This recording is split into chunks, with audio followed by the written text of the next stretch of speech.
Series parallel circuit. এখানে এই যে সার্কিটটা দেয়া, এটা একটা সিরিজ সার্কিট। তো এই জায়গায় তিনটা রেজিস্টর শ্রেণীতে সংযুক্ত আছে।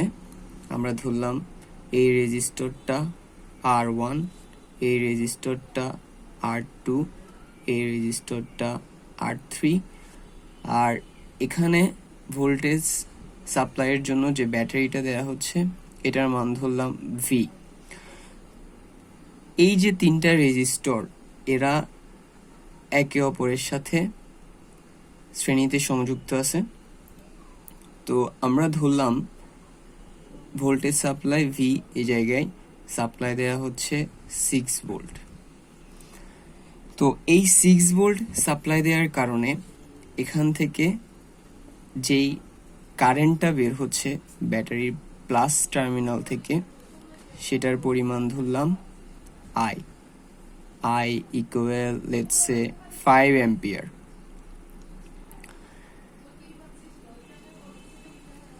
তো এই 5 এম্পিয়ার যখন এই রেজিস্টরগুলো দিয়ে যাবে, তখন এই R1 রেজিস্টরের দিয়ে যেই কারেন্টটা যাবে সেটাকে ধরলাম I1, সেটাকে ধরলাম আমরা I1। তারপর এই R2 রেজিস্টর দিয়ে যে কারেন্টটা যাবে সেটাকে ধরলাম I2, আর I3 রেজিস্টর দিয়ে যে কারেন্টটা যাবে সেটাকে ধরলাম I3। তারপর এই যে ভোল্টেজ সোর্সটা দিয়ে আমরা সাপ্লাই দিলাম, সাপ্লাই দেওয়ার ফলে এদিক দিয়ে যে কারেন্টটা যাচ্ছে I1, এটা যাওয়ার ফলে আমরা ধরলাম এই 6 ভোল্ট থেকে একটা V1 মানের একটা ভোল্ট এই রেজিস্টরে ড্রপ হয়ে যাবে। বাকিটা সামনে এই দুইটা রেজিস্টরে পাস করবে। পাস করা সেই ভোল্টেজগুলো থেকে কিছুটা এই রেজিস্টর এর ড্রপ হয়ে যাবে, আমরা ধরলাম সেটা V2, এবং বাকিটা সামনে পাস করবে। সেটার পুরোটাই এই রেজিস্টরে ড্রপ হয়ে যাবে, সেটাকে আমরা বললাম V3। ওকে, তো এখন বিষয়টা এরকম, যে কারেন্ট I বের হচ্ছে সেই কারেন্টটা এই যে রেজিস্টর আছে এই রেজিস্টর দিয়ে যাচ্ছে, সেটাকে আমরা ধরলাম I1। তো যেহেতু এখানে কারেন্ট চলাচলের জন্য একটা মাত্র পথ আছে, তাই এই I কারেন্টটাই এই R1 দিয়ে যাবে। তার মানে এটার যে কারেন্ট, সেটাকে আমরা যে I1 ধরছিলাম সেটার মান 5 অ্যাম্পিয়ারই হবে। কেন 5 অ্যাম্পিয়ার? কারণ এই যে আমরা এখানে I এর মান 5 অ্যাম্পিয়ার ধরছিলাম, রাইট?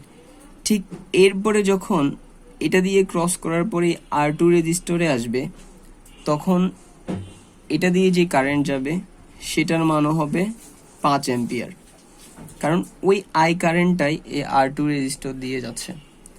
এরপরে এই R3 দিয়ে যাওয়ার সময় যে কারেন্টটা, সেটাকে আমরা I3 বলছিলাম, সেটার মানও হবে 5 অ্যাম্পিয়ার। তার মানে এখানে টোটাল কারেন্ট যেটা আমরা I ব্যাটারি থেকে বের হচ্ছে, সেই কারেন্টটাই মূলত সবগুলো রেজিস্টর দিয়ে যাচ্ছে। তাহলে এখানে টোটাল কারেন্ট I, যেটা এই সবগুলো রেজিস্টর দিয়ে যে কারেন্ট যাচ্ছে সেগুলো সমান। That means I equal I1 equal I2 equal I3, আর সবগুলোর মান হচ্ছে 5 অ্যাম্পিয়ার করে। এবার যেহেতু এই রেজিস্টরগুলো দিয়ে কারেন্ট যাচ্ছে, তাই এগুলোর মধ্যে একটা ভোল্টেজ ড্রপ হবে।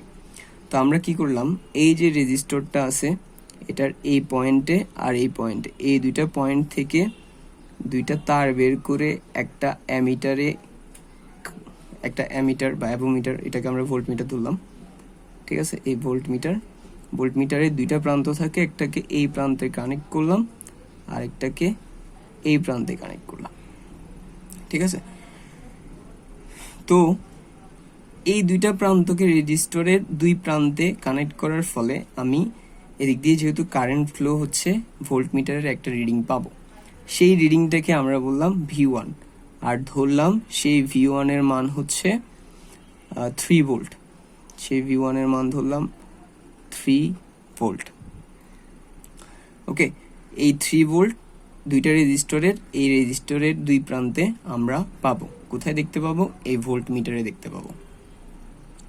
তাহলে 6 ভোল্টের মধ্যে 3 ভোল্ট এটাতে ড্রপ হয়ে গেল, বাকি ভোল্টটা যাবে সামনে এগুলোতে। তো কি হবে, এবার যখন আমি এই রেজিস্টরের আড়াআড়িতে এই দুই প্রান্তে, এই দুইটা পয়েন্টকে খুলে এই দুই প্রান্তে বসাবো, তখন এই রেজিস্টরের আড়াআড়িতে কত ভোল্টেজ ড্রপ হচ্ছে সেটাই ভোল্ট মিটারে দেখতে পারবো। তো ধরলাম সেটা হচ্ছে 2 ভোল্ট। তাহলে 6 ভোল্টের মধ্যে 3 ভোল্ট এখানে ড্রপ হয়ে গেছে, বাকি 3 ভোল্ট এখানে সামনে পাস করছে, ওই 3 ভোল্ট থেকে 2 ভোল্ট এই R2 রেজিস্টরে ড্রপ হয়ে গেছে, আর অবশিষ্ট থাকে কত ভোল্ট? 1 ভোল্ট। সেই 1 ভোল্ট ড্রপ হবে বা শেষ হয়ে যাবে এই R3 রেজিস্টরে। তার মানে আমি যদি এই R3 রেজিস্টরের আড়াআড়িতে এই দুই প্রান্তে যদি আমি এই দুইটা তারকে এনে লাগাই, তাহলে ভোল্ট মিটারে আমি এই ভোল্টেজের পরিমাণটা দেখতে পারবো। ঠিক আছে, তাহলে এখানে ভোল্টেজ, টোটাল ভোল্টেজের সাথে এই তিনটা রেজিস্টরের আড়াআড়িতে আমি যে ভোল্টেজগুলো পাচ্ছি সেটার বিষয়টা বা সম্পর্কটা কিরকম হচ্ছে। টোটাল ভোল্টেজ আমি দিচ্ছি V, ঠিক আছে, সেই V 6 ভোল্ট কিভাবে হচ্ছে? এটার ভোল্টেজ V1 যোগ V2 যোগ V3, V1 plus V2 plus V3, that means তিনোটা রেজিস্টরের মধ্যে যেই ভোল্টেজগুলো ড্রপ হচ্ছে সেগুলো সবগুলোকে যদি আমি যোগ করি তাহলে কিন্তু আমি টোটাল ভোল্টেজ 6 পাবো। ঠিক আছে, আমরা যদি একটু বসাই করে দেখি, তাহলে এই 3 যোগ 2 যোগ 1 ইকুয়াল কিন্তু 6 ভোল্টই আসে। তাহলে তিনোটার যোগফল ইকুয়াল টোটাল ভোল্ট, তাহলে V ইকুয়াল তিনোটা ভোল্টের যোগফল। এবার আমরা রেজিস্টরের বিষয়টা যদি দেখি, এখানে তিনটা রেজিস্টর আছে, এই রেজিস্টরের মান R1, এটার মান R2, এটার মান R3। তো আমরা কি করলাম, তিনটা রেজিস্টরের পরিবর্তে একটা মাত্র রেজিস্টর ইউজ করলাম।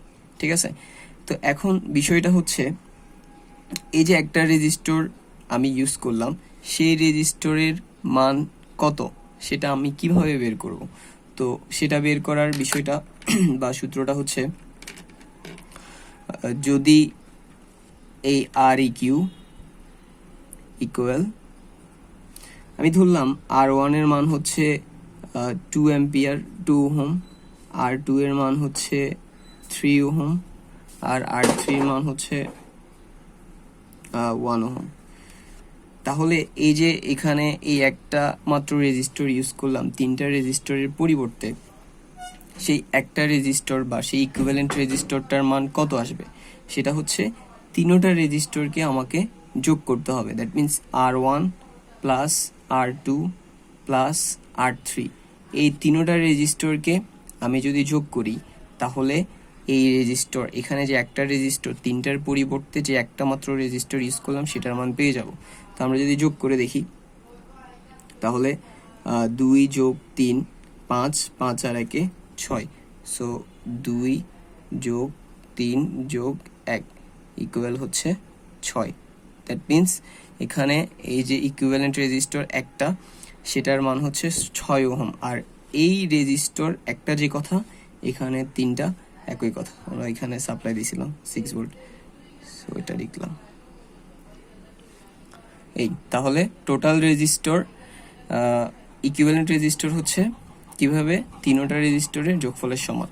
তো এখানে আমরা একটা বিষয় দেখলাম যে ভোল্টেজ সোর্স থেকে যে কারেন্টটা বের হচ্ছে সেটা চলাচলের একটা মাত্র পথ আছে, প্লাস থেকে বের হয়েছে একটা মাত্র পথ দিয়েই আবার মাইনাস প্রান্তে ফিরে আসছে। তো যদি এরকম একটা মাত্র কারেন্ট চলার পথ থাকে কোনো সার্কিটে, তাহলে সেই সার্কিটটাকে আমরা বলবো সিরিজ সার্কিট। এখানে এই যে সার্কিটটা দেয়া আছে এটা হচ্ছে একটা প্যারালাল সার্কিট। তো এই জায়গায় এই যে ভোল্টেজ সোর্সটা ইউজ করা হচ্ছে, আমরা ধরলাম এটার মান হচ্ছে V, যেটার একটা সংখ্যা ভ্যালু ধরলাম 6 ভোল্ট, আর যে তিনটা রেজিস্টর ইউজ করা হচ্ছে তার মধ্যে এটা হচ্ছে R1, এটা R2 আর এটা R3। তো এখানে এই ব্যাটারিটা ইউজ করার ফলে এখান থেকে যে কারেন্টটা বের হচ্ছে আমরা ধরলাম সেটা হচ্ছে আই, আর এই আয়ের মান হচ্ছে 6 অ্যাম্পিয়ার ধরলাম। তো এই আই কারেন্টটা এই পয়েন্টে আসার পরে এখানে 3টা ভাগে ভাগ হয়ে যাচ্ছে, এভাবে 3টা ভাগে ভাগ হয়ে যাচ্ছে। তো এই জায়গা দিয়ে যেই কারেন্টটা যাচ্ছে আমরা এটাকে ধরলাম I1, আর এটা দিয়ে যে কারেন্টটা যাচ্ছে সেটাকে ধরলাম I2, আর এটা দিয়ে যে কারেন্টটা যাচ্ছে সেটাকে ধরলাম I3। ওকে, তো এই কারেন্টটা এখানে আসার পর যে 3টা ভাগে ভাগ হচ্ছে তার মধ্যে এটার মান আমরা ধরলাম 2 অ্যাম্পিয়ার, আর এদিক দিয়ে যেটা যাচ্ছে সেটার মান ধরলাম 3 অ্যাম্পিয়ার। হ্যাঁ, তো 6 অ্যাম্পিয়ারের মধ্যে 2 অ্যাম্পিয়ার এদিক দিয়ে চলে গেল, 3 অ্যাম্পিয়ার এদিক দিয়ে চলে গেল, দ্যাট মিন্স 5 অ্যাম্পিয়ার চলে গেছে, আর অবশিষ্ট আছে 1 অ্যাম্পিয়ার, সে 1 অ্যাম্পিয়ার এদিক দিয়ে গেল। তাহলে এখানে কি দেখা যাচ্ছে? এখানে দেখা যাচ্ছে যে আমি যে টোটাল কারেন্টটা ব্যাটারি থেকে বের হচ্ছে সেই কারেন্টটা বের হয়ে যাওয়ার পর 3টা ভাগে ভাগ হয়ে যাচ্ছে, 3টা পথ দিয়ে আবার ফিরে আসতেছে। ঠিক আছে, তো তাহলে টোটাল কারেন্ট আই সেটা কিভাবে হিসাব করা যায়? I6 এখানে 3টা যে ভাগে ভাগ হয়ে যাচ্ছে 2 যোগ 3 যোগ 1 ইকুয়াল 6, দ্যাট মিনস তিনোদা কারেন্টের আমি যদি যোগ করি তাহলে টোটাল কারেন্টটা পাবো। So that means I equal I1 plus I2 plus I3, এই যে এটা। তাহলে এটা যেহেতু একটা প্যারালাল সার্কিট, আমরা তাহলে এখানে কি দেখলাম যে এই সার্কিটে যে কারেন্ট সেটা চলাচলের জন্য টোটাল 3টা পথ আছে। তো যদি এরকম কোনো সার্কিটে কারেন্ট চলাচলের জন্য 3টা থাকবে এরকম কোনো কথা নাই, একাধিক পথ থাকে, কারেন্ট চলাচলের জন্য একাধিক পথ থাকে, তাহলে সেই সার্কিটকে আমরা বলবো প্যারালাল সার্কিট। তারপরে এবার এখান থেকে যে 6 ভোল্টটা সাপ্লাই দিছি সেই 6 ভোল্টের কারণে এই যে রেজিস্টর সেটা দিয়ে 2 অ্যাম্পিয়ার কারেন্ট ফ্লো হচ্ছে। তো আমরা যদি এই অবস্থায় এই রেজিস্টরের আড়াআড়িতে এই পয়েন্ট আর এই পয়েন্টে একটা ভোল্ট মিটার অ্যাড করে, এভাবে ভোল্ট মিটার অ্যাড করে ভোল্টেজটা মাপি, তাহলে এই রেজিস্টরের আড়াআড়িতে ভোল্টেজের মান কত পাবো? সেটা হচ্ছে ধরলাম এটা দিয়ে যে ভোল্টেজ পাইছি সেটা হচ্ছে V1। তো সেই V1 এর মান পাবো, এখানে 6 ভোল্ট সাপ্লাই দিছি, সো V1 এর মান পাবো 6 ভোল্ট।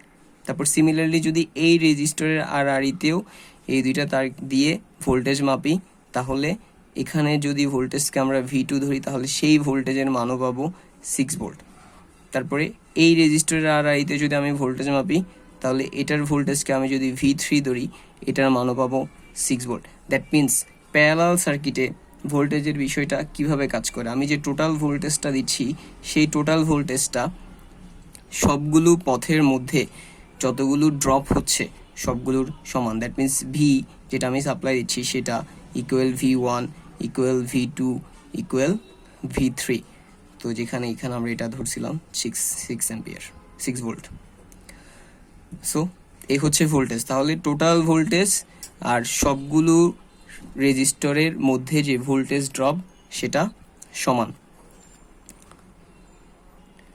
আমি যদি এই প্যারালাল সার্কিটে যে 3টা রেজিস্টর আছে সেই 3টা রেজিস্টরের পরিবর্তে একটা মাত্র রেজিস্টর দেই, এই সার্কিট আর এটা same 6 volt supply 6 volt supply, just পার্থক্য কি? পার্থক্য হচ্ছে এখানে যে 3টা রেজিস্টর আছে আমি সেই 3টা রেজিস্টরের পরিবর্তে একটা রেজিস্টর দিব। তো এরকম প্যারালাল সার্কিটের ক্ষেত্রে একাধিক রেজিস্টরের পরিবর্তে আমি যে একটা রেজিস্ট্যান্স ইউজ করব, দ্যাট মিন্স হচ্ছে ইকুইভ্যালেন্ট রেজিস্ট্যান্স। সেই ইকুইভ্যালেন্ট রেজিস্ট্যান্সের মান আমি কিভাবে বের করব? তো আমি 1 এই যে এখানে রেজিস্টর সেটাকে আমি REQ দিয়ে প্রকাশ করছি। সো সে REQ 1/REQ ইকুয়াল, যেহেতু এখানে 3টা রেজিস্টর আছে সো প্রথম রেজিস্টরটা হবে 1/R1, দ্বিতীয়টা হবে প্লাস 1/R3 R2, তৃতীয়টা হবে 1/R3। সো এই রেজিস্টরের মধ্যে আমি R1, R2, R3 তিনোটা রেজিস্টরের মান বসায় দিয়ে যদি ক্যালকুলেশন করি তাহলে এই আর ইকিউর মানটা চলে আসবে এবং সেই মানটাই হবে এই যে এখানে এই একটা মাত্র রেজিস্টর আছে সেই রেজিস্টরের মান। That's all.